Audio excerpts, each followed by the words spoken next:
Sepi, lengang, itulah yang terlihat di Museum Taman Wisata Kerajaan Sriwijaya di Kelurahan Karengjaya, Kota Palembang.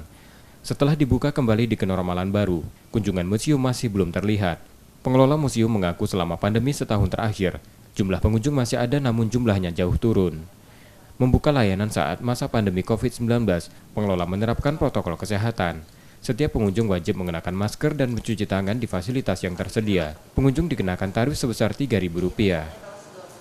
Kalau protokol kesehatan mulai dari pertama masuk, kami sudah menyediakan tempat cucian tangan dan kami periksa untuk masker. Untuk pengunjung di TWKS ini, Taman Wisata Kerajaan Sriwijaya, sebelum pandemi dan sampai sesudah pandemi yang saya pimpin di sini sebagai kepala UPTD, alhamdulillah ya tidak vakum, dalam arti masih ada pengunjung. Museum Taman Wisata Kerajaan Sriwijaya menyimpan lebih dari 3.000 koleksi dari era Kerajaan Sriwijaya abad ke-6 dan ke-7 Masehi, seperti sejumlah replika prasasti yang membuktikan keberadaan Kerajaan Sriwijaya di masa lampau. Termasuk kemudi kapal raksasa berukuran 8 meter ini yang terbuat dari kayu unglen, serta patung Buddha dan para dewa.